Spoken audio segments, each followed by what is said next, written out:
Momento de entrar en contexto, como siempre, gracias a ustedes por acompañarnos estos 30 minutos a través de la señal de Canalí de 4:30 a 5 de la tarde. Estamos hablando de temas de interés nacional y además recuerden que estas entrevistas están disponibles en nuestro canal de YouTube, En Contexto con Carlos Peñalosa, @En Contexto Piso I, nuestra cuenta, y también @Carlos Penalosa. El país está cambiando en materia económica desde el año 2019 con una serie de medidas que se han tomado que han modificado, caso por ejemplo el tema del control cambiario y otra serie de medidas que han llevado a que la economía en Venezuela, de unas proyecciones de crecimiento tanto de firmas internacionales como el caso también de organizaciones en el país que se encargan de hacer seguimiento al tema económico, hoy estas proyecciones han cambiado, en algunos sectores se comienzan a reportar repuntes de producción y por supuesto esto incide en el mercado laboral, de lo que vamos a estar hablando hoy con nuestro invitado esta tarde. Se trata de Akhenaton Matute. Él es parte de una consultora llamada Moore GSF,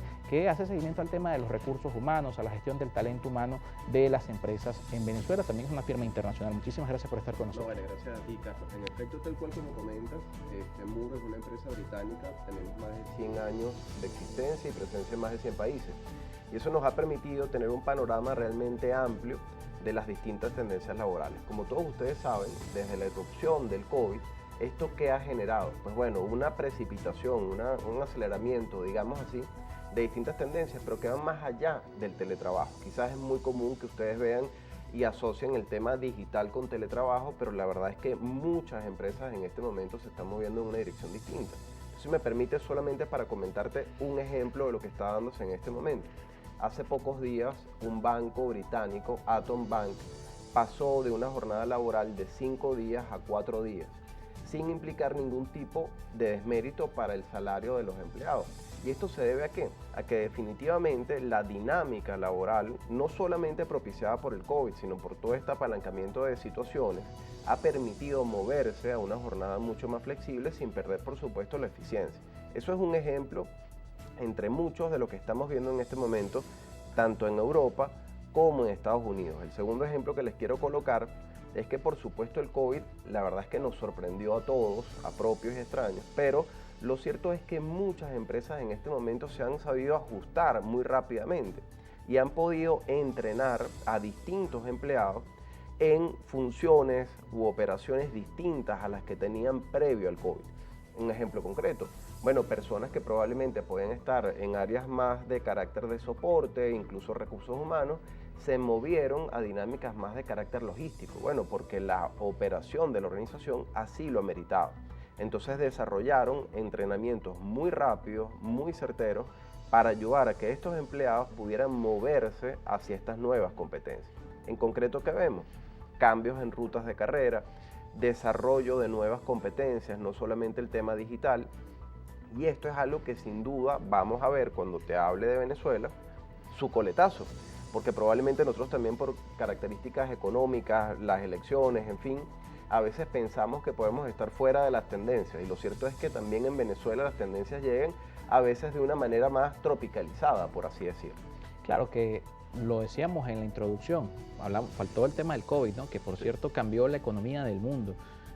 A principio de pandemia vimos una caída estrepitosa de los mercados internacionales, una paralización casi total del comercio internacional por este mismo tema de la paralización de las actividades productivas presenciales, pero la misma realidad de la pandemia ha hecho esta migración a otras plataformas, ha hecho que el empleo en el mundo esté cambiando. Pero en el caso venezolano, precisamente, hablamos de ese coletazo. Venezuela no está alejada de lo que está ocurriendo en el resto del mundo y más bien previo a esta pandemia, nosotros éramos un país interesante para el mundo por la mano de obra barata respecto tal vez a otras de la región. Pero esta realidad, ¿cómo la ha cambiado precisamente en nuestro país? Bueno, fíjate que incluso más que cambiar, en algunos aspectos las ha consolidado. ¿Por qué? Bueno, teníamos muchas personas, voy a hablar del sector primero tecnológico, personas que ya prestaban servicios a distintos mercados en Europa e incluso en Asia y por supuesto en Estados Unidos. Con la irrupción del COVID, ¿qué pasó? Pues se potenció esto. O sea, es decir, hay muchos venezolanos dedicados al sector tecnológico que hoy en día lo que han hecho es conseguir mucho más empleo, porque tienen el conocimiento. No olvidemos que nosotros venimos de una formación universitaria bastante sólida, bastante profunda, y que hoy en día aún es más necesaria. Entonces eso ha permitido a mucha gente ampliar sus opciones. Resulta paradójico, porque para muchas personas el COVID más bien se potenció y se convirtió en una oportunidad. Ahora bien, por supuesto no podemos desconocer una realidad a nivel macroeconómico. Escuchaba a algunas personas hablar, y esa frase me gustó mucho para entenderlo, es que a veces en Venezuela pareciera que la macroeconomía está divorciada de la microeconomía, ¿no? Y lo mismo más o menos se ve a nivel laboral. O sea, tú puedes decir, oye, en un país que se puede considerar que puede estar en recesión, en un país en donde el ENCOVI, por ejemplo, te puede llegar a decir que hay temas que están apuntando a que tienes más de un 50% de desempleo, ¿cómo es posible que otras personas estén consiguiendo empleo e incluso estén ganando mucho más de lo que ganaban hace 2 años? La respuesta es sí. ¿De qué depende eso? Bueno, sin duda, de la capacidad que estas personas han tenido para poder reajustarse, redimensionarse. Aquí les quisiera transmitir un ejemplo que lo repito con frecuencia. Para muchas personas, cuando dedican sus estudios y su formación para dedicarse finalmente al tema laboral, invierten 5 años, invierten 7 años, o sea, es decir, el estudio de pregrado, posgrado. Lo que está pasando en este momento es que personas con competencias técnicas de mayor importancia en este momento, incluso oficios, están reimpulsando la economía, ¿sí?